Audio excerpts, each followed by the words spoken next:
વડોદરાવાસીઓને સુરક્ષા અને ભયમુક્ત વાતાવરણ આપવા માટે વડોદરા શહેર કોંગ્રેસ સમિતિની વડોદરા શહેર પોલીસ કમિશનરને આવેદનપત્ર આપી રજૂઆત કરવામાં આવી હતી। વડોદરા શહેરમાં કાયદો અને વ્યવસ્થાની સ્થિતિ વધારે કથળી રહી છે તેવા આક્ષેપ વડોદરા શહેર કોંગ્રેસ સમિતિ દ્વારા કરવામાં આવી રહ્યા છે। તાજેતરમાં જ શહેરના પૂર્વ કાઉન્સિલરના પુત્રની હત્યા તેમજ તસ્કરોના ત્રાસ તથા ગુનેગારો બેફામ થયા હોય તેવા કિસ્સા પ્રકાશમાં આવતા ક્યાંક ને ક્યાંક શહેરમાં કાયદા વ્યવસ્થા કથળી હોય તેવા આક્ષેપ સાથે વડોદરા શહેર કોંગ્રેસ સમિતિ દ્વારા વડોદરા શહેર પોલીસ કમિશનરને આવેદનપત્ર આપી ઉગ્ર રજૂઆત કરવામાં આવી હતી। વડોદરા શહેરમાં વધતા ક્રાઇમને અટકાવવા માટે તેમજ વડોદરાવાસીઓને સુરક્ષિત ભયમુક્ત વાતાવરણ આપવા વડોદરા શહેર કોંગ્રેસ સમિતિ દ્વારા વડોદરા પોલીસ કમિશનરને આવેદનપત્ર આપી આજે રજૂઆત કરવામાં આવી હતી। બ્યુરો રિપોર્ટ TRC 24 કલાક વડોદરા। પોલીસ ડિપાર્ટમેન્ટમાં મારી બે જ વાત હતી। એક તો જે ગુનેગારો છે એમની પાછળ પોલિટિશિયન અથવા ગમે તેટલા મોટા માણસનો હાથ હોય તો જ ગુનેગાર ફૂલે ફાલે ને મોટો થાય, એક વાત। બીજી વાત, પોલીસ ડિપાર્ટમેન્ટની અંદર છાંચવારે આ નેતા આવ્યો પેલો નેતા આવ્યો બંદોબસ્ત ચાલતું હોય। પોલીસને સ્વતંત્રપણે કામ કરવા દો, એવું ના કહો કે આ મારો છે ને આ તારો છે। ગુનેગાર ગુનેગાર જ છે, કોઈનો નથી। પોલીસ ડિપાર્ટમેન્ટે કમિશનરે બધું બહુ બતાડ્યું કે અમે આ ડિટેક્ટ કર્યું આ ડિટેક્ટ કર્યું, પણ આજે જે વડોદરા શહેરની અંદર માહોલ છે, ડરનો જે માહોલ ઊભો થયો છે એ ડરનો માહોલ ખતમ થવો જોઈએ। લોકો શાંતિથી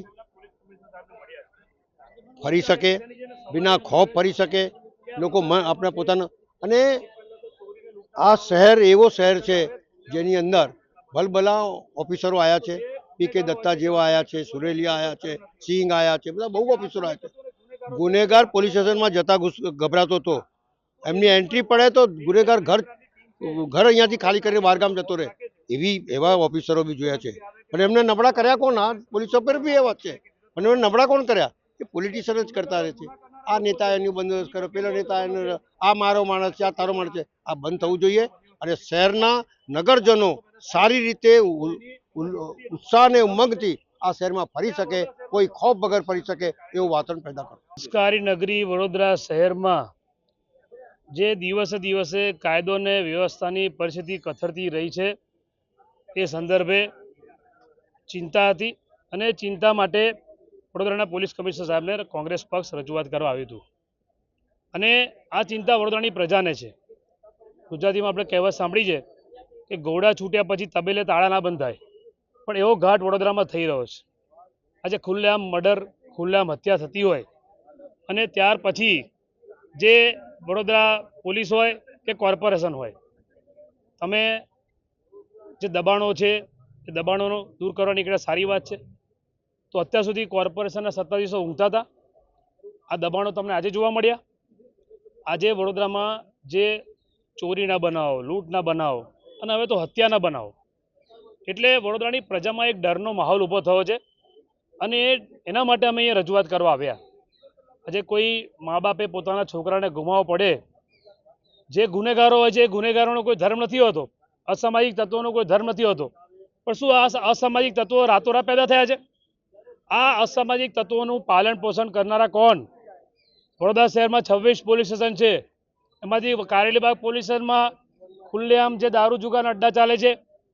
આ જે હિસ્ટ્રી સીટરો હોય છે, કોઈ પણ પોલીસ સ્ટેશનમાં નવા PI આવે તો એની પાસે ફાઇલ આવે કે આ વિસ્તારમાં કયા અસામાજિક તત્વો રહે છે। તો શું પોલીસને બધી વાતનું ખબર નથી?